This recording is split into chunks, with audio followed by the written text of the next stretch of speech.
in a prayer stand to give a character certificate to human or a girl.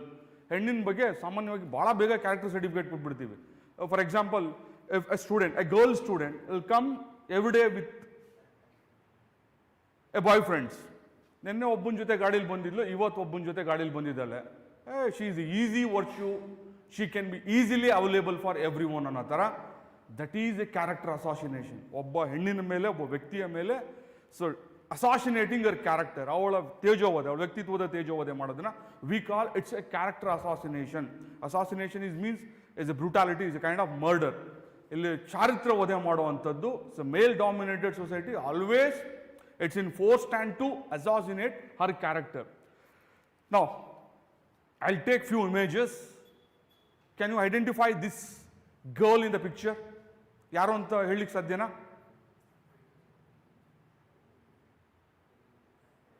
Any guess? I'll give one clue. He is a supporting artist. She actually plays a supporting character in Telugu movies. Telugu ಸಿನಿಮಾದಲ್ಲಿ ಇವರು ಒಂದು ಪೋಷಕ ನಟಿಯ ಪಾತ್ರಗಳನ್ನು ಮಾಡ್ತಾರೆ. Yes, her name is Sri Reddy. I'll back to this particular image later. Can you guess? Shruti Hariharan and Arjun Sarja. Recently, there will be controversy on these two people, alva. Me Too. I mean, what's that Me Too? What is it? Okay, we know that Me Too. What is that Me Too campaign? What is that Me Too campaign? Sexual harassment made by Arjun Sarja to the co-artist Shruti Hariharan. Alva? Me Too campaign. Okay. Early.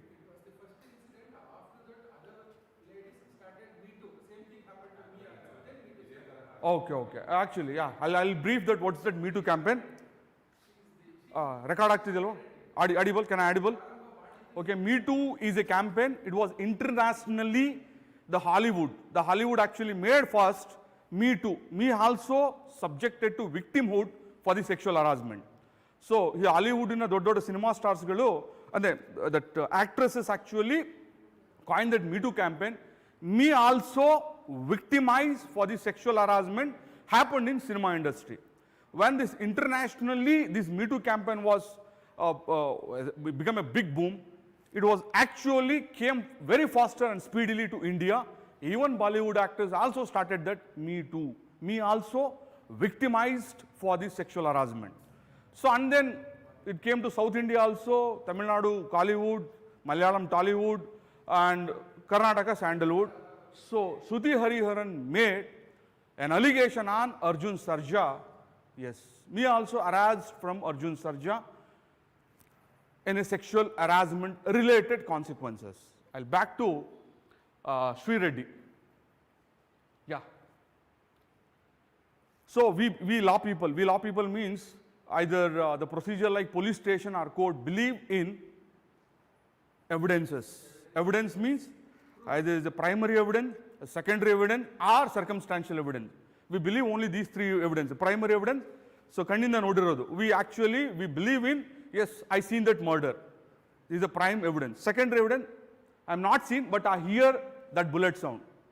The third one, in the absence of primary evidence and secondary evidence, we goes to the circumstantial evidence.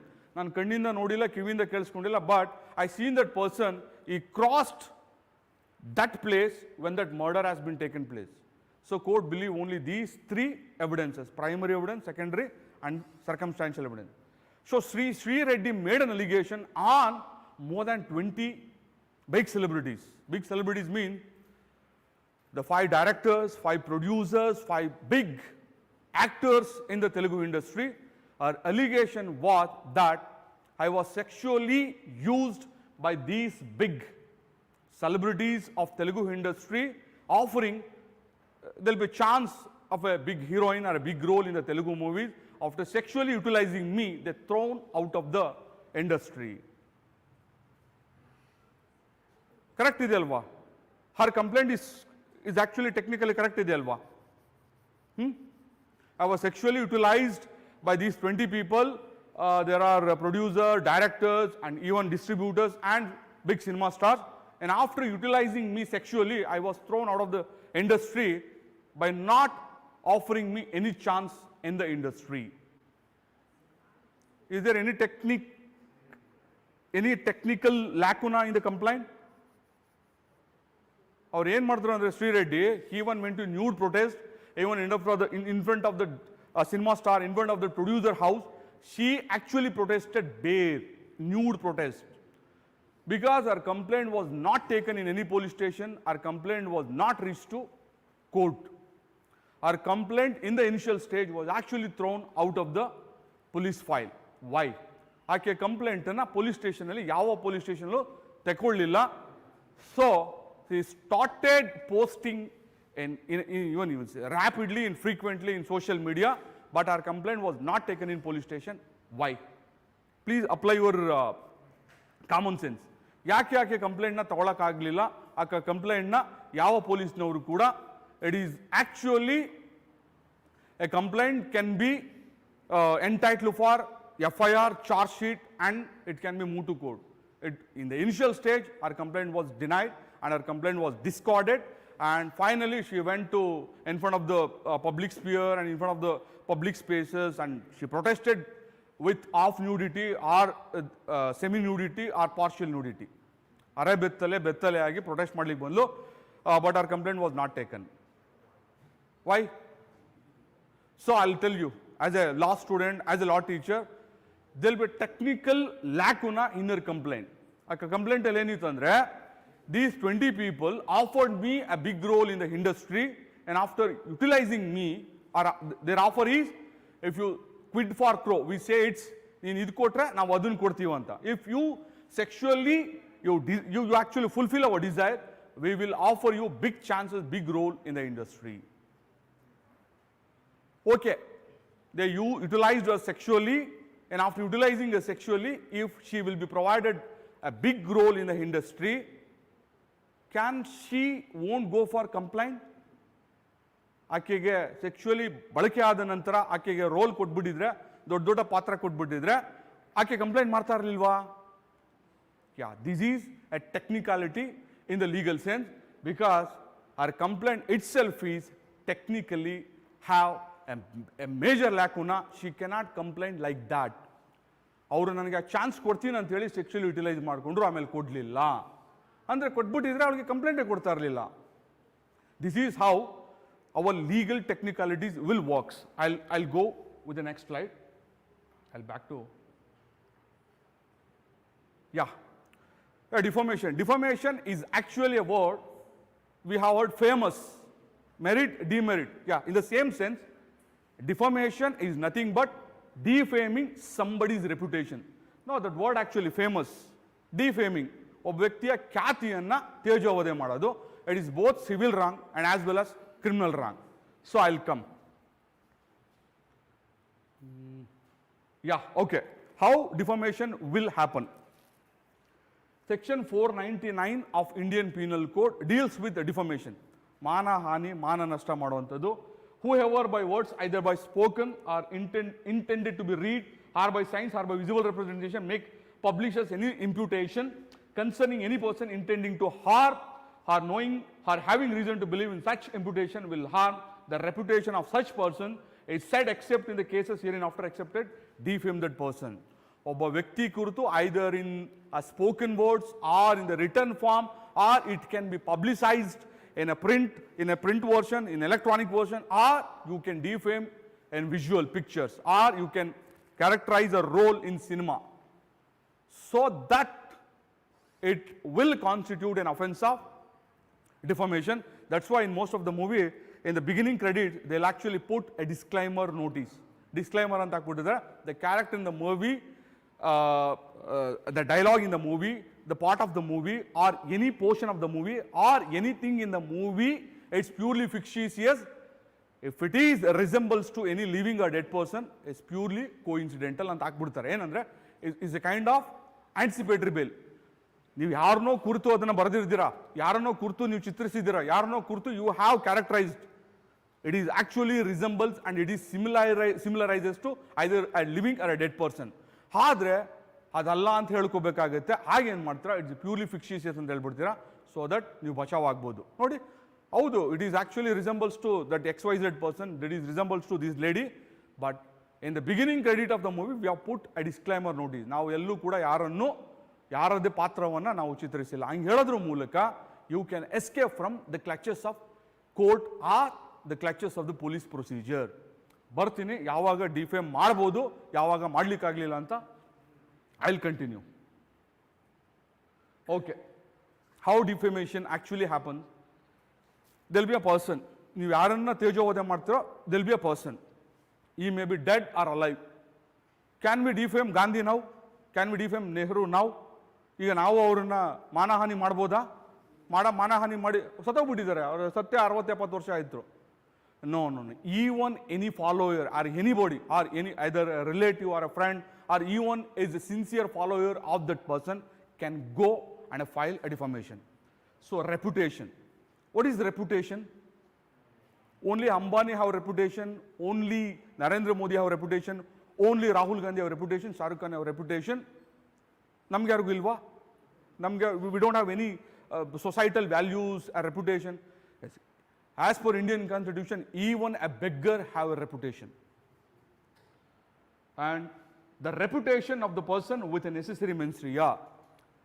So ಅಲ್ಲಿ ಆ ವ್ಯಕ್ತಿಯ ಖ್ಯಾತಿ, ಘನತೆ, ಗೌರವಕ್ಕೆ ಧಕ್ಕೆ ತರುವಂಥ ಕೃತ್ಯ ಯಾವುದಾದ್ರೂ ಆಗಿದ್ರೆ, that is either by spoken or by written or by visual expression or by writing a cartoon or by filming with a visual expression, that amounts to defamation. Okay. Now, essential ingredients to commit a defamation, that must be publishing or imputation concerning person. ಅದು ಹೇಳಿಕೆ ರೂಪದಲ್ಲಿ ಇರಬಹುದು, ಲಿಖಿತ ರೂಪದಲ್ಲಿ ಇರಬಹುದು, and then such imputation must be either spoken or signs or visible representation. I'll give an example. There is a cartoon is actually frequently writing a cartoon in the Outlook.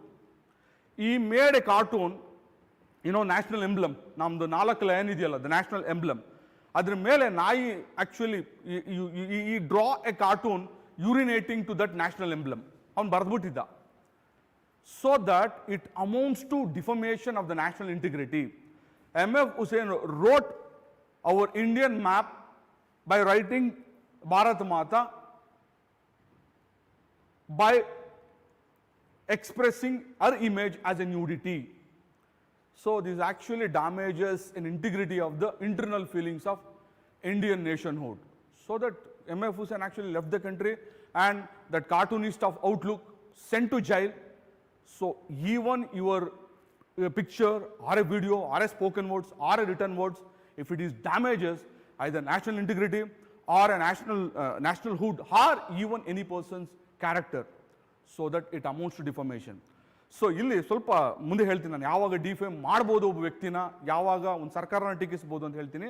But these are all essential ingredients to commit or to file a complaint relating to defamation. ಇಲ್ಲಿ ಯಾವುದಾದ್ರೂ ಒಂದು ರೀತಿಯಲ್ಲಿ, ಈಗ ನಾನು actually I will go a personally to a person. For example I take the name of Karunesh. I will call Karunesh ನೀವೆಂಥ loafer, ಪೊರ್ಕಿ, ಎಂಥ 420 ಅಂತ ನನಗೆ ಗೊತ್ತಿದೆ ಅಂತ ಹೇಳ್ಬಿಟ್ಟು ಹೋಗ್ಬಿಡ್ತೀನಿ. Can Karunesh go and file a defamation on me? Karunesh ನನ್ನ ಮೇಲೆ ಕಂಪ್ಲೇಂಟ್ ಮಾಡ್ಬೋದಾ? ಕರುಣೇಶ್ ಅವ್ರು ನಾನು ಬೈದಿದ್ದೀನಿ, ಅವ್ರು ಹೋಗಿ ಈಗ ನನ್ನ ಮೇಲೆ can you file a defamation ಹಾಕ್ಬೋದಾ? ಸೊ ನಾವು Karunesh cannot go and file a defamation. ಯಾಕಂದ್ರೆ I went close to him and I actually accused personally. 3ನೇ ವ್ಯಕ್ತಿ 4ನೇ ವ್ಯಕ್ತಿ ಯಾರೂ ಇರಲಿಲ್ಲ, ಅವ್ರಿಗೆ ಹೇಳ್ಬಿಟ್ಟು ಹೋಗ್ಬಿಟ್ಟೆ ನಾನು. ಸೊ ಹಿಯರ್ ನೋಡಿ, ಅದಕ್ಕೆ ಆ್ಯಕ್ಚುಲಿ ಇಂಡಿಯನ್ ಪೀನಲ್ ಕೋಡ್ ನಿಮ್ಗೆ ಅದಕ್ಕೆ ಈ 4 ಬಗೆಯ ಅಪರಾಧಗಳನ್ನು, offence on human body, human mind, human reputation and human property. ನಾನು ಒಬ್ಬ ವ್ಯಕ್ತಿನ ನೀನು ಕಳ್ಳ, ಸುಳ್ಳ, 420 ಅಂತ ಹೇಳಿದ್ದು, it's actually a kind of a privacy. ಅದು 3ನೇ ವ್ಯಕ್ತಿಗೂ ಕೇಳಿಸಿಲ್ಲ. So even Karunesh character was not assassinated publicly. Publicly, his character was not assassinated. 3ನೇ 4ನೇ ವ್ಯಕ್ತಿ ಕಳಿಸಲಿಲ್ಲ. So, but vice versa, Rahul Gandhi made an allegation on Narendra Modi by using his surname Modi. So in Kolar, he went, a big election campaign happened in Kolara, where nearly 2 lakh people were gathered in a public field. He used a name, Modi. There's a Modi, there's a surname in India. All surnamed Modi are gundas, dakus. Modi ಅಂತ surname ಇಟ್ಕೊಂಡಿರೋರೆಲ್ಲ ಡಕಾಯಿತರು ಗೂಂಡಾಗಳಾಗ್ಬಿಟ್ಟಿದ್ದಾರೆ.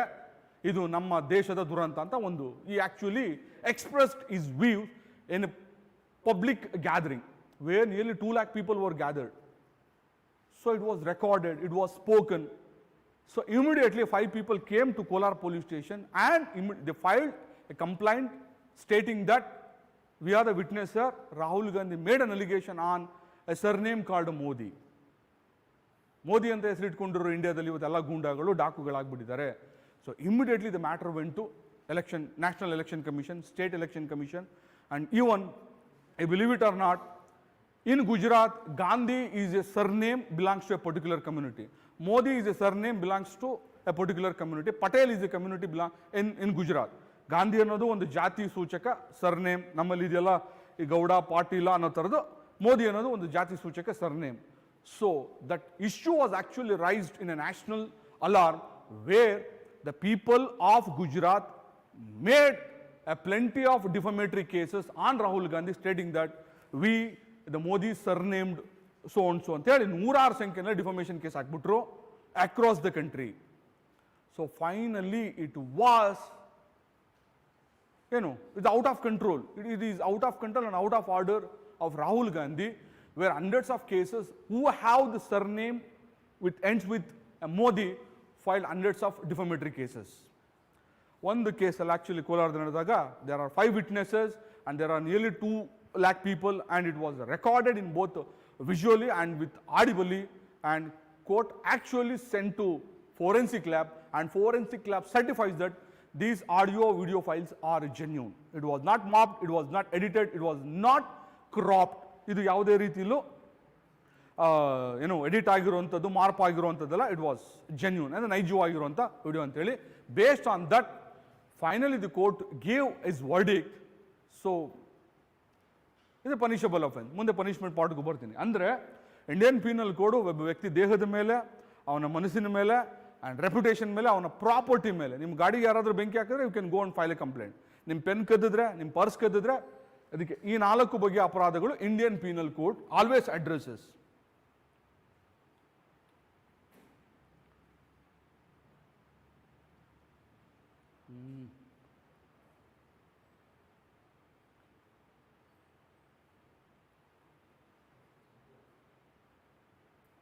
Okay. So defamation always carries with falsity, fabricating with falsity. And really, the act of making untrue statements about another which damages his or her reputation. ಈ ಮಾನಹಾನಿ ಹೇಳಿಕೆಗಳು ಯಾವಾಗಲೂ ಸುಳ್ಳಿನಿಂದ ಕೂಡಿರ್ತವೆ ಅಥವಾ ಅಸತ್ಯದಿಂದ ಕೂಡಿರ್ತೈತೆ. So that anybody can. So why the defamation actually a kind of character assassination ಅಂತ ಹೇಳಿದ್ರೆ, personally I went to Karunesh, and Karunesh actually we have issue. Personally, I told him, you are a cheater, you are actually, I have cheated many of people. The same thing, I went to a public gathering. ಇಲ್ಲೇ ಬಂದ್ಬಿಟ್ಟು, Karunesh ನೀವೆಂಥ cheater ಅಂತ ಗೊತ್ತಿದೆ ಅಂತೇಳಿ ಒಂದು 10-15 ಜನಕ್ಕೆ ಕೇಳಿಸೋ ಥರ ಹೇಳ್ಬಿಟ್ಟಾಗ, so where Karunesh will think that my character was assassinated publicly. ನಾನು ವೈಯಕ್ತಿಕವಾಗಿ ಹೋಗಿ ಹೇಳೋದಕ್ಕಿಂತ ಒಂದು ಸಾರ್ವಜನಿಕ ಪ್ರದೇಶದಲ್ಲಿ 10-15 ಜನ, 106 ಜನ ಇದ್ದು ಹೇಳಿದಾಗ, that impacts there'll huge difference. ನಾನು ಪ್ರೈವೇಟ್ ಆಗಿ ಹೇಳೋದಕ್ಕೂ ಪಬ್ಲಿಕಲ್ಲಿ ಹೇಳೋದಕ್ಕೂ ತುಂಬ ಡಿಫ್ರೆನ್ಸಸ್ ಇದೆ. Finally Karunesh will actually broken in two pieces. So ಮನೇಲಿ ನೆಮ್ಮದಿ ಇಲ್ಲ, ಆ audio video becomes a viral. So even his daughter or son will come to him. ನಮ್ಮ ಸ್ಕೂಲ್ನಲ್ಲಿ ನೀವು ಚೀಟರ್ ಅಂತ ಹೇಳ್ತಿದ್ದಾರಪ್ಪ, ನಿಮ್ಮ ಬಗ್ಗೆ ಯಾರೋ ಮಾತಾಡಿದ್ದು ವಿಡಿಯೋ ಎಲ್ಲ ಹರಿದಾಡ್ತಿದೆ. So it become viral in a day, so that wherever Karunesh goes, his audio, that file that I assassinated will become a big viral. ಆಗ ಏನು ಮಾಡ್ತಾರೆ, Karunesh will go and file a complaint with the criminal charges by alleging me by character assassinating, and he demands for 2 crore rupees. ಏನು compensation, 2 ಕೋಟಿ ರೂಪಾಯಿ compensation ಕೇಳ್ಬೋದು ಅವರು. So ಈಗ ಏನಿದೆ ಅಂತ ಹೇಳಿದ್ರೆ, ಕರುಣೇಶ್ಗೆ ಈ ರಿಕ್ವೈರ್ಸ್ ಅಡ್ವೊಕೇಟ್. ಏನು ಅಡ್ವೊಕೇಟ್? ಯಾವ ಥರ ಅಡ್ವೊಕೇಟು? ಬರ್ತೀನಿ. Yeah, okay. So you know this case. Shruti Hariharan made an allegation and accusation of, so with the sexually colored remarks, Mr. Arjun Sarja, my co-artist, there's a prominent body in the industry, he frequently messaging me, and he was, in a particular text, he messaged me, the room was booked in so-and-so hotel, so I'm waiting for you. So ಒಂದು ಯಾವುದೋ ಸಿನಿಮಾದಲ್ಲೂ work ಮಾಡಿರ್ತಾರೆ. So ನನಗೆ cinema ಕೈಯಲ್ಲೆಲ್ಲ ಹಿಡಿದು ಎಳೆದಿದ್ರು. So ಒಂದು room ಕೂಡ ಬುಕ್ ಆಗಿದೆ, ಬರಲಿಕ್ಕೆ. You was sent a text message to me. So ಇವ್ರಿಗೆ ಏನು ಮಾಡಿದ್ರು? ಅದನ್ನು ಪೊಲೀಸ್ ಕಂಪ್ಲೇಂಟ್ ಕೊಟ್ಟರು ಅನ್ಕೋತೀರಾ? No. Shruti Hariharan never made any complaint in front of any police station or in any legal machinery. She actually revealed and wrote everything in her social media, in her Facebook account, in her Instagram account, in her Twitter account. Now the problem arises now. ಏನಾಯಿತು ಅಂತ ಹೇಳಿದ್ರೆ, ಶ್ರುತಿ ಹರಿಹರನ್ ಅವ್ರ ಮೇಲಾದಂತಹ sexual harassment, ಅದಕ್ಕೆ police station ಯಾವಾಗಲೂ police won't take 2 cases particularly. One is sexual harassment cases and caste related atrocity cases. ಇವೆರಡು may happen, may not happen. ಇವರು complaint ಕೊಟ್ಟಿಲ್ಲ, ಯಾವ ಪೊಲೀಸ್ ಸ್ಟೇಷನಲ್ಲೂ ಕಂಪ್ಲೇಂಟ್ ಕೊಟ್ಟಿಲ್ಲ, ಎಲ್ಲೂ ಕೂಡ. Either she never contacted Karnataka State Women Commission or District Women Commission. She wrote everything in social media. So that Arjun Sarja was in Tamil Nadu, he back to Karnataka, he immediately contacted his advocate. His advocate is one of the most notorious advocate, maybe Madam knows that, Shyam Sundar, our teacher, is one of the famous criminal advocate in Bangalore. She filed, that advocate Shyam Sundar filed a defamation case in favoring Arjun Sarja against Shruti Hariharan. Shruti Hariharan actually victim in that Me Too campaign. But ನಮ್ಮದು ಸಮಸ್ಯೆ ಏನಿದೆ ಅಂತ ಹೇಳಿದ್ರೆ, ನೀವು ನಿಮ್ಗೆ ನ್ಯಾಯ ಎಲ್ಲಿ ಸಿಗುತ್ತೆ? ಪಬ್ಲಿಕ್ ಟಿವಿನಲ್ಲಿ ಸಿಗುತ್ತಾ? ಸುವರ್ಣ ಚಾನಲ್ ಸಿಗುತ್ತಾ? ಆರ್ NDTVನಲ್ಲಿ ಎಲ್ಲಿ ಸಿಗುತ್ತೆ ನಿಮಗೆ ನ್ಯಾಯ? ಕೋರ್ಟು ಪೊಲೀಸ್ ಸ್ಟೇಷನ್ ಅಲ್ವಾ? ನೋಡಿ, how she made a blunder ಅಂತ ಹೇಳಿದ್ರೆ, she never contacted either state women commission or police station.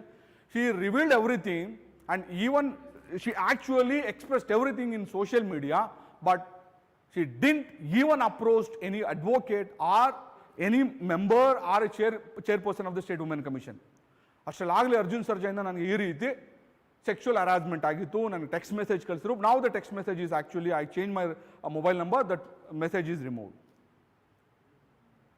So when it happened 2 years ago. 2 years ago.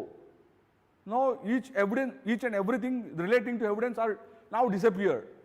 ಇಷ್ಟೆಲ್ಲ ಆದಮೇಲೆ ಏನು ವೈರಲ್ ಆಯಿತು, ಏನು naming and shaming. Arjun Sarja photo ಹಾಕಿದ್ರು, ಏನು ಹೊಡಿತಾ ಬಿದ್ದಿದ್ರು, ಸೆನ್ಸೇಷನಲ್ ನ್ಯೂಸ್. ಅರ್ಜುನ್ ಸರ್ಜಾ ಮನೆಗೆ ಬಂದರು, ಟಿ ವಿನಲ್ಲಿ ಮಗಳು ಅಲ್ಲಿಂದ ಎಲ್ಲ ಫೋನ್ ಮಾಡ್ತಾಳೆ, ಹೆಂಡತಿ ಫೋನ್ ಮಾಡ್ತಾಳೆ ಹತ್ಕೊಂಡು. ಸೊ ನಾವು immediately rush to an advocate, a criminal advocate, and that criminal advocate took a week time and he filed a defamation case against Shruti Hariharan. ಒಂದು 200 ಪೇಜ್ ಡಾಕ್ಯುಮೆಂಟ್ ರೆಡಿ ಆಗುತ್ತೆ ಅರ್ಜುನ್ ಸರ್ಜಾ ಪರವಾಗಿ. ಯಾವ ರೀತಿ ರೆಡಿ ಆಗುತ್ತೆ? ಅದಕ್ಕೆ ಡಿಫಾಮೇಷನ್ ಕೇಸಲ್ಲಿ ಏನಂತ ಹೇಳಿದ್ರೆ, you need to say that how you are subject to defamed. ನಿಮ್ಮ ಮಾನ ಹೇಗೆ ಹೋಗಿದೆ, but tell me who are you. ನಿಮ್ಮ ಘನತೆ ಹೋಗಿದೆ ಅಂದರೆ first you need to tell how your reputation has been made in society. ಆಗ ಬರೆದ್ರವರು, I am in to this film industry for past 30 years. My mother, my father, my brother and my entire family into a cinema industry. ನೋಡಿ, ನಾನು actually I acted with these 5 languages. ಒಂದು 25-30 ವರ್ಷದಿಂದ ಇದ್ದೀನಿ. ನನ್ನ ಜೊತೆ ಇಂತಿಂಥ ಆರ್ಟಿಸ್ಟ್ಗಳು ಇದು ಮಾಡಿದ್ದಾರೆ, ನನಗಿಂತ ಅವಾರ್ಡ್ಗಳು ಬಂದಿದೆ. ಒಂದು 200 ಪೇಜ್ ಡಾಕ್ಯುಮೆಂಟ್ ಅವ್ರ ಅಡ್ವೊಕೇಟ್ ರೆಡಿ ಮಾಡಿದ್ರು. ಯಾಕಂದರೆ ಇವ್ರ ರೆಪ್ಯುಟೇಷನ್ ಅಂತ ಫಸ್ಟ್ ತೋರಿಸ್ಬೇಕಲ್ವಾ ಇಂಥ ನಟಿಯರು. ಆಗ ಇಮಿಡಿಯೇಟ್ಲಿ ಒಂದು 5 ನಟಿಯರದು testimonial, will call it this testimonial. 5 artists came and they actually they wrote a personal testimonial in favor of Arjun Sarja. ನಾವು ಇವ್ರ ಜೊತೆ ಆ್ಯಕ್ಟ್ ಮಾಡಿದ್ದೀವಿ, ಇವರು ದೇವರಂಥ ಮನುಷ್ಯ, ಇವರು ಯಾವತ್ತೂ ಆ ಥರ ವರ್ತಿಸಿಲ್ಲ. 200 ಪೇಜ್ ಡಾಕ್ಯುಮೆಂಟ್ ರೆಡಿಯಾಗಿ ಇಮಿಡಿಯೇಟ್ಲಿ ಡಿಫಾಮೇಷನ್ ಕೇಸ್ ಆಗುತ್ತೆ. ಯಾರ ಮೇಲೆ? ಶ್ರುತಿ ಹರಿಹರನ್ ಮೇಲೆ. And stating 2 crore rupees compensation. ಈಗ ಸಾರ್ವಜನಿಕವಾಗಿ ಇಂಥ ಖ್ಯಾತಿಯನ್ನು ಹೊಂದಿರುವಂಥ ವ್ಯಕ್ತಿ ನನ್ನ ಕ್ಯಾರೆಕ್ಟರ್ ಅಸಾಸಿನೇಷನ್ ಮಾಡಿದ್ದಾರೆ. ಎಲ್ಲೋಗ್ಲಿ ಸೋಷಿಯಲ್ ಮೀಡಿಯಾದಲ್ಲಿ ನನ್ನ ಹೆಂಡತಿ ಊಟ ಬಿಟ್ಟಿದ್ದಾಳೆ, ಮಗಳು ರೂಮಿಂದ ಹೊರಗಡೆ ಬರ್ತಾ ಇಲ್ಲ, ಅವಳು ಯಾವುದಾದ್ರು ಪಾರ್ಟಿಗಳಿತ್ತು, ಯಾವುದೋ ಸಿನಿಮಾಯಿಂದ ಎಲ್ಲ ಅವರು ಹೊರಗಡೆ ಹಾಕಿದ್ದಾರೆ. So my character was publicly assassinated. ಹೀಗಾಗಿ ಇದಕ್ಕೆ ಕಾರಣ ಆಗಿರುವಂಥವ್ರು ಶ್ರುತಿ ಹರಿಹರನ್. ಸೊ ನೋಡಿ ಈಗ ಏನಾಗ್ಬಿಡ್ತು ಅಂತ ಹೇಳಿದ್ರೆ,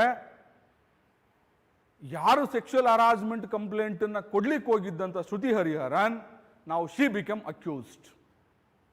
so immediately our mobile was confiscated, our mobile was sent to forensic lab of Hyderabad, and there will be no message, no text message. ಆಮೇಲೆ ಇನ್ನೊಂದು technical ಏನು ಹೇಳಿದ್ರು ಅಂತ ಹೇಳಿದ್ರೆ, the Arjun Sarja advocate, so she alleging me 2 years back I was sent a text message, and after that every year in the Twitter she sent me a birthday wishes.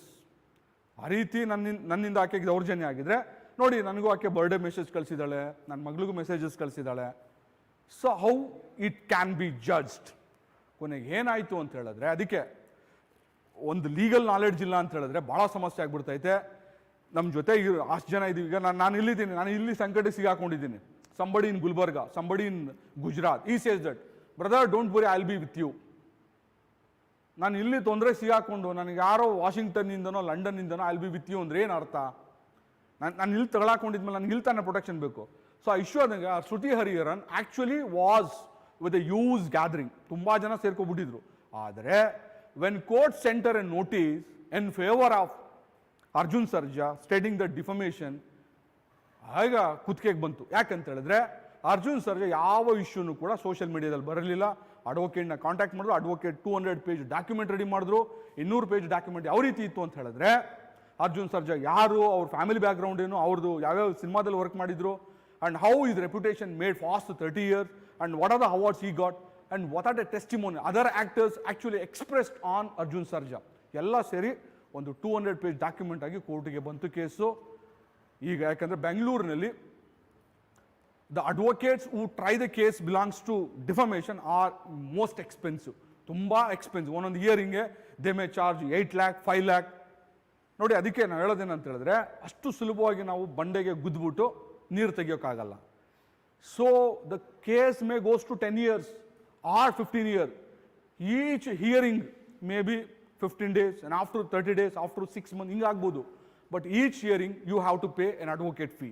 ಎಷ್ಟು? 5,000 10,000 ಅಲ್ಲ. The ರೆಪ್ಯುಟೇಷನ್ಗೆ 2 ಕೋಟಿ ರೂಪಾಯಿ ಮಾನನಷ್ಟ ಮೊಕದ್ದಮೆ ಹಾಕಿದ್ದಾರೆ. ನಾವು Shruti Hariharan knows that the clutches of legal technicality, ಇದು ಯಾವುದೂ ಗೊತ್ತಿಲ್ಲದೆ ಸಿಕ್ ಬಿದ್ದೋಗಿದ್ರು.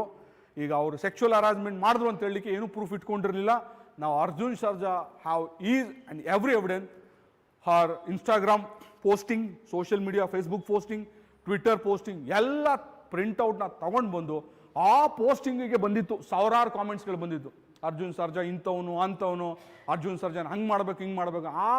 ಆಕೆಯ 600 ವರ್ಡ್ಸ್ ಪೋಸ್ಟಿಂಗ್ಸ್ಗೆ there are hundreds of comments. ಅದೆಲ್ಲ ತಗೊಂಡು ಕೋರ್ಟು ಎವಿಡೆನ್ಸ್ ಕ್ರಿಯೇಟ್ ಆಯಿತು. ಈಗ ನೋಡಿ, ಅದಕ್ಕೇನು ಹೇಳೋದು, ನಿಮ್ಗೆ ಅಷ್ಟು ಸುಲಭವಾಗಿ ಕಲ್ಲಿಗೆ ಗುದ್ದಿ ನೀರು ತೆಗಿಲಿಕ್ಕಾಗಲ್ಲ. ನಾವು ಶ್ರುತಿ ಹರಿಹರನ್ ಬಿಕಮ್ ಏನು ಮಾಡ್ಲಿಕ್ಕಾಗಲ್ಲ. ಈಗೇನು she is accuse, become accuse. ಆಗ ಕೋರ್ಟ್ ಮುಂದೆ ಯಾಕೆ ಅದಕ್ಕೆ ಹೇಳ್ತಾ ಇರೋದು, ನೀವು ನ್ಯಾಯ ಪಡಿಬೇಕಾಗಿರೋ ಜಾಗ ಅಲ್ಲಿ ಕೇಳಬೇಕೇ ಹೊರತು, you cannot go and raise an issue in a hotel or a media. ಇದು social media is a supreme court, ಇದು social media is an high court. ನೋಡಿ, ಅದಕ್ಕೆ ಏನು ಮಾಡ್ತಾರೆ ಸೆಲೆಬ್ರಿಟಿಗಳು ಅಂತ ಹೇಳಿದ್ರೆ, ಅವ್ರಿಗೆ ಯಾವಾಗಲೂ they want a celebrity image, they have to maintain that status quo. So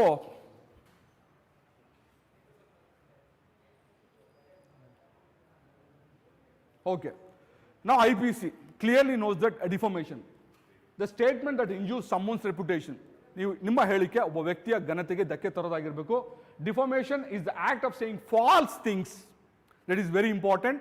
ಹೇಳಿರೋದು ಯಾವುದು ಸತ್ಯ ಇಲ್ಲ. And then defamation may be defined as a communication to some person that you have defamed in publicly. You defamed where this third person has been heard, ಕೇಳಿಸ್ಕೊಂಡಿದ್ದಾನೆ, ನೋಡಿದ್ದಾನೆ, ಓದಿದ್ದಾನೆ. Defamation is a wrong done by a person, another reputation, either by words or by written or spoken or with a visual expression, or you have written a cartoon, or you have made a movie, or you made a short movie, or you have posted in the form of reels. ಇದು ಯಾವುದರ ರೂಪದಲ್ಲಿ ಒಬ್ಬ ವ್ಯಕ್ತಿಯ ತೇಜೋವಧೆ ಮಾಡಿದ್ರೆ that amounts to defamation. So ಈಗ ಶ್ರುತಿ ಹರಿಹರನ್ ಇದು ಯಾವುದೋ ರೂಪದಲ್ಲಿ ಮಾಡಿದ್ರಾ? ಡಿಫಾಮೇಷನ್ ಅರ್ಜುನ್ ಸರ್ಜಾ ಮೇಲೆ ಆಗಿದೆಯಾ? ಆಗಿಲ್ವಾ? ಶ್ರುತಿ ಹರಿಹರನ್ ಮಾಡಿದ್ದು return in the return form It actually posted in all the social media. ಆದರೆ ಹರಿಹರನ್ ಅರ್ಜುನ್ ಸರ್ಜಾ ಇಂದ ನನ್ನ ಮೇಲೆ ಸೆಕ್ಚುಯಲ್ ಹರಾಸ್ಮೆಂಟ್ ಆಗಿದೆ ಅನ್ಲಿಕ್ಕೆ there is no evidentiary value with Shruti Hariharan. Shruti ಹರಿಹರನ್ಗೆ ಅರ್ಜುನ್ ಸರ್ಜಾನ ಆರೋಪಿ ಕಟಕಟಲ್ಲಿ ನಿಲ್ಲಿಸಲಿಕ್ಕೆ ಏನೂ ಎವಿಡೆನ್ಸ್ ಇಲ್ಲ. ಅದಕ್ಕೆ our court won't believe in your mother promise and god promise. ನಿಮ್ಮ ತಾಯಾಣ ದೇವರಾಣೆ ನಮ್ಮ ಕೋರ್ಟ್ ನಂಬೋದಿಲ್ಲ.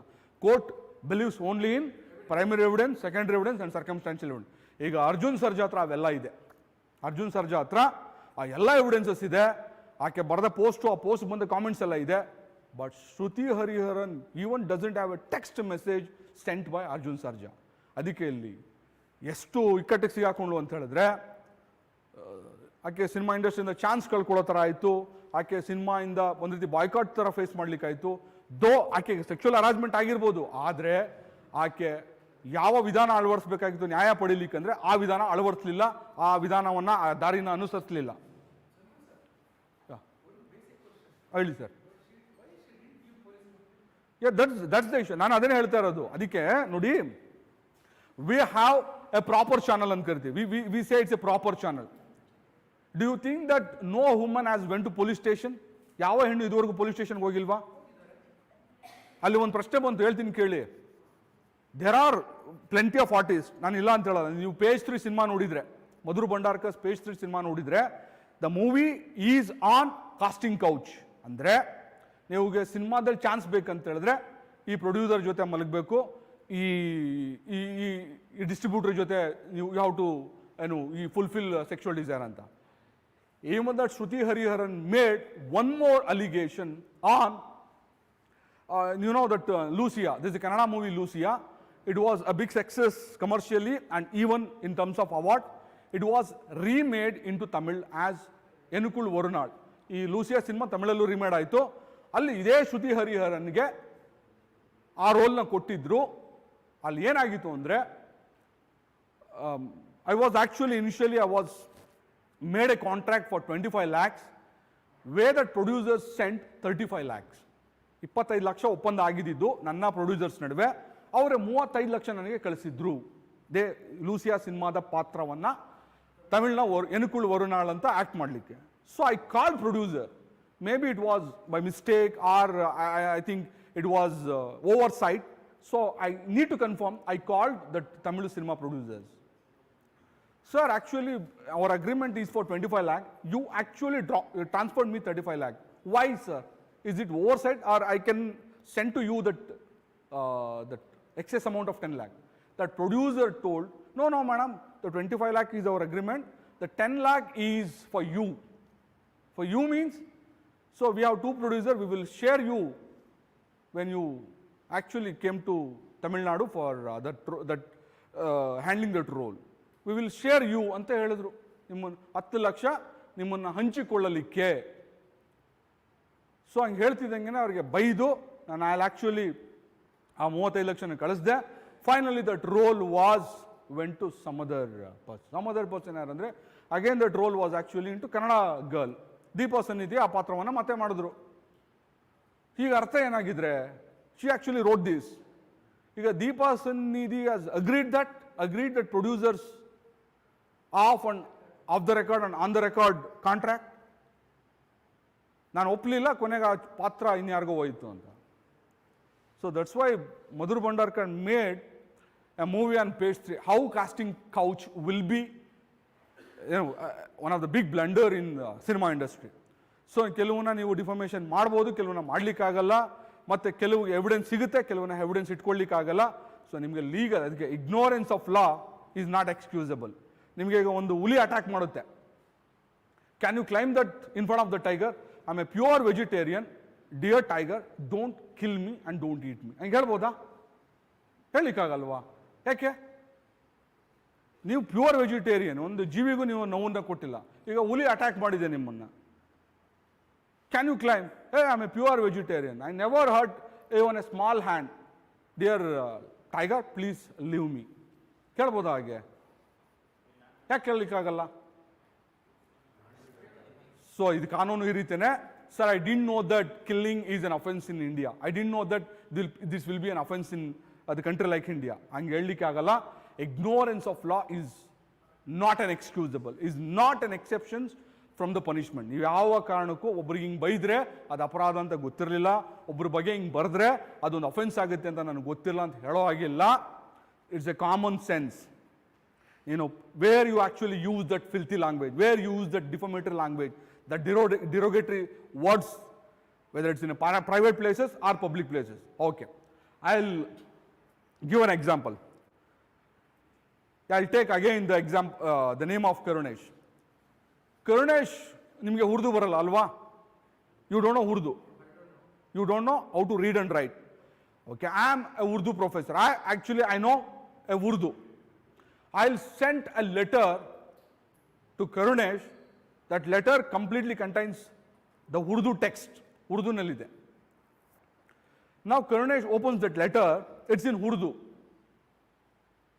So Karunesh actually took the help of his student. There are two girls. ಅವ್ರನ್ನ ಕರೆದ್ರು, ಬನ್ನಿ ಕ್ಯಾಂಟೀನಿಗೆ ಬನ್ನಿ, ನನಗೊಂದು ಲೆಟರ್ ಬಂದಿದೆ, it's in Urdu, I cannot read and write Urdu. So ಈ students, Karunesh students went to canteen. ಅವ್ರು ಓದಿದ್ರು, ಓದ್ತಾ ಓದ್ತಾ ಓದ್ತಾ ಅವರು ಶಾಕ್ ಆಗಿಬಿಟ್ರು. ಸರ್, ನೀವು ಇಂಥವ್ರು ಅನ್ಕೊಂಡಿರಲಿಲ್ಲ ಸರ್, ನಿಮ್ಮ ಬಗ್ಗೆ ಅಪ್ಪ ಅಲ್ಲಾಕೆ ವಾಸ್ತೆ ತುಮೆ ಐಸಾ ಏನೋ ಸೈತಾನ್ ಹೋ, ಇನ್ಮೇಲೆ ನಿಮ್ಮ ಕ್ಲಾಸೇ ಅಟೆಂಡ್ ಮಾಡಲ್ಲ sir. We will took a TC and we will actually jumped into other colleges. It's horrible, sir. ಪಾಪ Karunesh ಅವ್ರಿಗೆ ಆ ಪತ್ರದಲ್ಲಿ ಏನಿದೆ ಅಂತ ಗೊತ್ತಿಲ್ಲ. The two girls, they changed their perception towards Karunesh. ಆ ಪತ್ರ ಓದಿದ ತಕ್ಷಣ Karunesh ಅವ್ರ ಬಗ್ಗೆನ ಅಭಿಪ್ರಾಯವನ್ನು ಬದಲಾಯಿಸ್ಕೊಬಿಟ್ರು ಅವರು. So this is called defamation. ಯಾಕಂದ್ರೆ it was happen in a public space, at 2 or 3 people read. ಅದನ್ನು ಓದಿದ ತಕ್ಷಣ, ನೋಡಿದ ತಕ್ಷಣ ಅವರ ಬಗೆಗಿನ ಮನಸ್ಥಿತಿನೇ ಬದಲಾಗುತ್ತಲ್ಲ, ಅದೇ ಮಾನಹಾನಿ. ಒಳ್ಳೆಯವ್ರು ಅನ್ಕೊಂಡಿದ್ರೆ ನಿಮ್ಮ ಪತ್ರ ಓದ ತಕ್ಷಣ ಬದಲಾಗ್ಬಿಡ್ತೈತೆ ಮನಸ್ಥಿತಿ ಅಂದರೆ, ಆ ಪತ್ರದಲ್ಲಿದ್ದಂಥ ವಸ್ತು ಸಂಗತಿಗಳೇನೇ ಇರ್ಬೋದು, ದಟ್ ಡಿಫಮೇಟರಿ ಲ್ಯಾಂಗ್ವೇಜಸ್. ಇಬ್ಬರು innocent student will immediately by reading that letter will change the perception towards me, so that letter contains the language that actually defames my character. ನನ್ನ ಬಗ್ಗೆ ನನ್ನ ಒಳ್ಳೆ ಅಭಿಪ್ರಾಯ ಇಟ್ಕೊಂಡ್ರು ನನ್ನ ಸ್ಟೂಡೆಂಟ್ಸ್ಗಳು ಅವ್ರ ಪರ್ಸೆಪ್ಷನ್ನೇ ಬದಲಾಯಿಸ್ಕೋತಾರೆ ಅಂತ ಹೇಳಿದ್ರೆ ದಟ್ ಈಸ್ ಡಿಫಮೇಷನ್.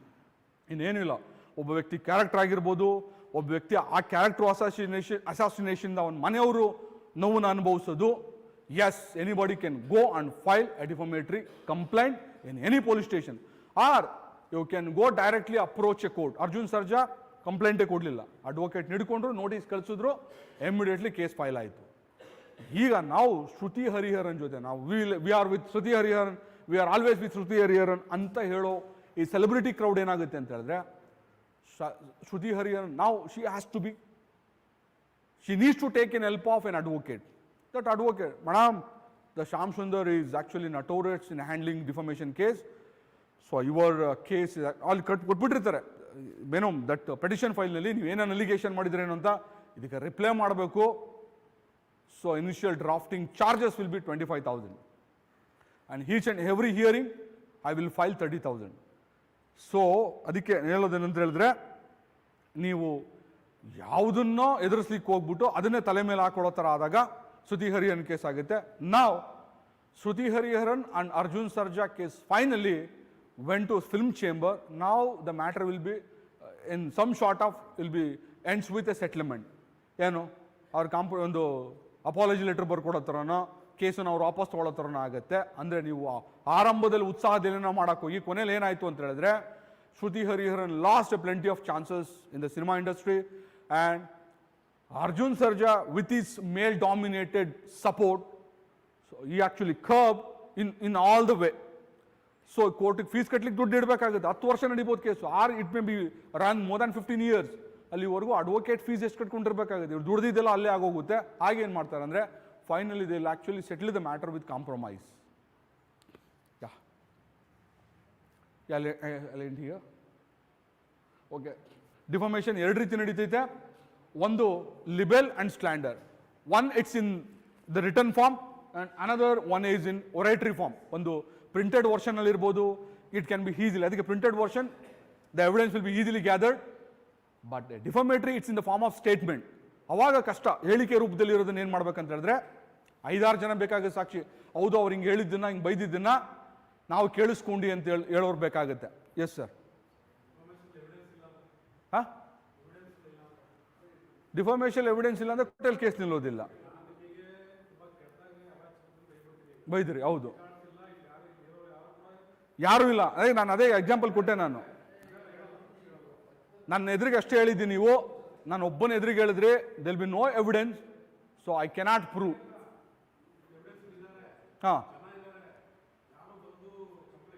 ನಿಲ್ಲೋದಿಲ್ಲ ಸರ್, ಕೋರ್ಟಲ್ಲಿ ಕೇಸ್ ನಿಲ್ಲೋದಿಲ್ಲ ಸರ್. ಆಗ ನಾನು ಹೇಳ್ತೀನಿ, ಏನು ಹೇಳ್ತೀನಿ ಗೊತ್ತಾ ಸರ್, ನನಗೂ ಅವ್ರಿಗೂ 10-15 ವರ್ಷದಿಂದ they will be NMIT for the financial causes, wherever he goes will actually assassinated me. ನನ್ನ ಬಗ್ಗೆ ತಪ್ಪು ಅಭಿಪ್ರಾಯ ಮೂಡೋ ಥರ ಮಾಡಿದರೆ ನಾನು ಆ ಸ್ಥಳದಲ್ಲೇ ಇರಲಿಲ್ಲ ಅಂತ ನಾನು ಹೇಳ್ತೀನಿ. ನೀವು ಅದೇ 5 ಜನನ ಕರ್ಕೊಂಡು ಹೋದರೆ ಕ್ರಾಸ್ ಎಕ್ಸಾಮಿನೇಷನ್ ಆಗುತ್ತೆ ಕೋರ್ಟ್ನಲ್ಲಿ. ಕೋರ್ಟಲ್ಲಿ ಆಗೇನೋ 5 ಜನ ಹೇಳ್ತಾ ಇರೋದು ಕರೆಕ್ಟ್ ಆದರೆ ಪನಿಷ್ಮೆಂಟ್ ಆಗುತ್ತೆ. ಅದು ಬಿಟ್ಟು ನೀವು ಇಂಡಿವಿಜುವಲಾಗಿ ನನ್ನನ್ನು ಕಂಪ್ಲೇಂಟಲ್ಲಿ ಸಿಗಾಕೋಕೆ ಹೋದರೆ ಬಹುಶಃ ಕೋರ್ಟಲ್ಲಿ ನಿಲ್ಲೋದಿಲ್ಲ ಸರ್. ಆದರೆ ನನಗೆ ಚಾಕು ತೊಗೊಂಡು ಚುಚ್ಚಿದ್ರೆ ಸೊ ಅದ್ರ ಮೇಲೆ ಆಧಾರದ ಮೇಲೆ ಐ ಕ್ಯಾನ್ ಗೋ. ಅದಕ್ಕೆ ಎಷ್ಟೋ ಸಲ ಸೆಕ್ಷುವಲ್ ಹರಾಸ್ಮೆಂಟ್ ಕಂಪ್ಲೇಂಟ್ಗಳು ಈಗ ಏನಾಗುತ್ತೆ ಗೊತ್ತಾ, we have sexual harassment at work place act 2013 ಅಂತಿದೆ. A lady officer actually denied her promotion increment. ಒಬ್ಬ ಜೂನಿಯರ್ ಸಿಕ್ಬಿಡ್ತಾ ಇದೆ, ಸೀನಿಯರ್ ಸಿಗೋದಿಲ್ಲ. That lady officer in that office. ನನಗಿನ್ನ ಜೂನಿಯರ್ ಸಿಕ್ಕಿದ್ದೆ, I am a senior officer, senior worker in the firm. I was frequently denying. ಆಗೇನು ಮಾಡ್ತಾಳೆ, ಆಕೆ ಹೋಗ್ಬಿಟ್ಟು ಅವ್ರ ಮೇಲೆ ಬಾಸ್ ಮೇಲೆ ಸೆಕ್ಷುವಲ್ ಹರಾಸ್ಮೆಂಟ್ ಕೊಟ್ಬಿಡ್ತಾರೆ. ಇದು ನಡೀತಾ ಇದೆ, ಅದಕ್ಕೆ ನಡೆಯಲ್ಲ ಅಂತ ಹೇಳಲ್ಲ. ಆಗ ಪೊಲೀಸ್ ಸ್ಟೇಷನ್ಲಿ ಸೆಕ್ಷುವಲ್ ಹರಾಸ್ಮೆಂಟ್ ರಿಲೇಟೆಡ್ ಕೇಸಸ್ನ ತೊಗೊಳ್ಳಿಕ್ಕೆ ಹಿಂದೆ ಮುಂದೆ ನೋಡ್ತಾರೆ. It may happen or may not be happen. Defamation ಅಷ್ಟೇ. ಅದಕ್ಕೆ ಡಿಫಾಮೇಷನ್ ಪ್ರೂಫ್ ಇತ್ತಾ, easily case can be filed. But there'll be no proof, police will actually go for compounding, compromise ಮಾಡಲಿಕ್ಕೆ ಹೋಗೋ ಚಾನ್ಸಸ್ ಇರ್ತೈತೆ. ಆ್ಯಂಡ್ ಲಾಸ್ಟ್ಲಿ ಮುಗಿಸ್ಬಿಡ್ತೀನಿ ರೀ. ಕನ್ನಡದಲ್ಲಿ ಹೇಳಬೇಕಂದ್ರೆ, ಉಚ್ಚರಿಸುವ, ಓದಲ್ಪಡಬೇಕೆಂದು ಉದ್ದೇಶಿಸಲಾದ ಶಬ್ದಗಳಿಂದ, ಚಿಹ್ನೆಗಳಿಂದ, ದೃಶ್ಯ ನಿರೂಪಣೆಗಳಿಂದ ಯಾವ ಇದು ನಾವು ಆ್ಯಕ್ಚುಲಿ ನಾವು ಇಂಗ್ಲೀಷ್ನಲ್ಲಿ ಹೇಳಿದ್ದೀನಿ. ಒಂದು ಕೇಸ್ ಹೇಳ್ಬಿಟ್ಟು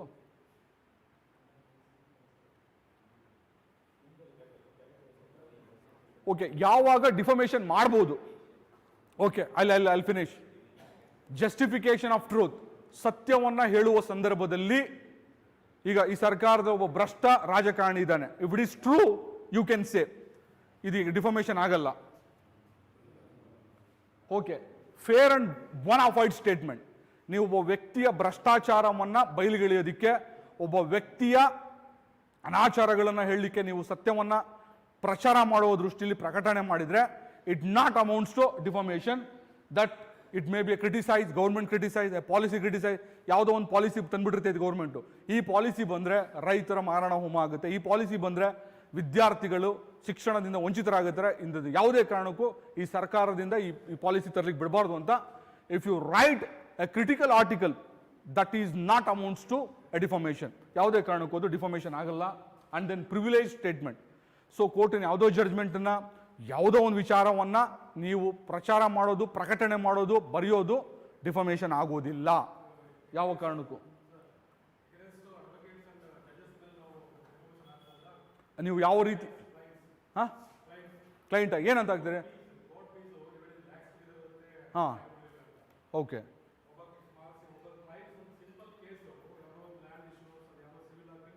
ಓಕೆ. ನೀವು ಜಡ್ಜ್ ಮೇಲೆ ಹೇಳಲಿಕ್ಕಾಗಲ್ಲ ಸರ್ ಅದನ್ನು. ಅಲ್ಲಿ ಅಡ್ವೊಕೇಟ್ ಅಸೋಸಿಯೇಷನ್ಸ್ಗಳಿರ್ತವೆ, ಬಾರ್ ಕೌನ್ಸಿಲ್ ಅಂತ ಇರ್ತೈತೆ, ಅಲ್ಲಿ ಕಂಪ್ಲೇಂಟ್ ಮಾಡಬೇಕು. ಈಗ ಕೋರ್ಟು ಜಡ್ಜು ನನ್ನ ಬಗ್ಗೆ ತೀರ್ಪು ಕೊಡಲಿಲ್ಲ, ನನ್ನ ಪರವಾಗಿ ಕೊಡಲಿಲ್ಲ, ಈ ಜಡ್ಜು ದುಷ್ಟ ಅಂತ ಹೇಳಲಿಕ್ಕಾಗತ್ತಾ? ಯಾಕಂದರೆ ಎವಿಡೆನ್ಸ್ ಮೇಲೇ ಜಡ್ಜು ಜಡ್ಜ್ಮೆಂಟ್ ಕೊಟ್ಟಿರ್ತಾನೆ.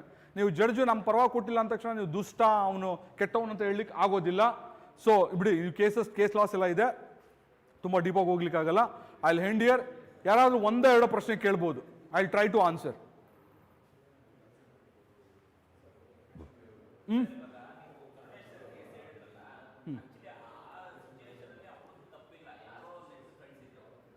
ಓಕೆ, ಅದೇನೇ ನಾನು ಅದನ್ನು ಹೇಳ್ಬಿಡ್ತೀನಿ. ಕರುಣೇಶ್ವರ್ ಏನು ಮಾಡ್ಬೋದು ಅಂದರೆ, ಆ ಪತ್ರವನ್ನು ಕಳಿಸಿದ ವ್ಯಕ್ತಿಯ ಮೇಲೆ ಡಿಫಾಮೇಷನ್ ಹಾಕ್ಬೋದು, ಡಿಫಾಮೇಟ್ರಿ. ಯಾಕಂದರೆ ಆ ಪತ್ರ ಓದಿ ಅವರ ಸ್ಟೂಡೆಂಟ್ಗಳು ಅವ್ರ ಮೇಲೆ ಅವರ ಪರ್ಸೆಪ್ಷನ್ ಬದಲಾಯಿಸ್ಕೊಬಿಟ್ರು ಅಂದರೆ ಆ ಪತ್ರದಲ್ಲಿ ಏನಿದೆ ಆಗಿದ್ರೆ.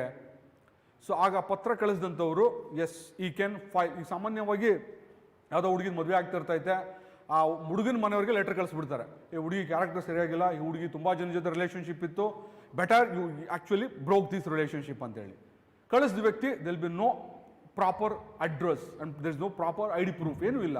ಹಾಗೇನು ಮಾಡಬೇಕು? ಇದೆಲ್ಲ ಡಿಫಾಮೇಟರಿ ಪಾರ್ಟಲ್ಲೇ ಬರುವಂಥದ್ದು. So thank you. ನಾನು ಇಲ್ಲಿ ಎಂಡ್ ಮಾಡ್ತೀನಿ. ಆಗ್ಬೋದಲ್ವಾ? ಹಾಂ, ಎಸ್.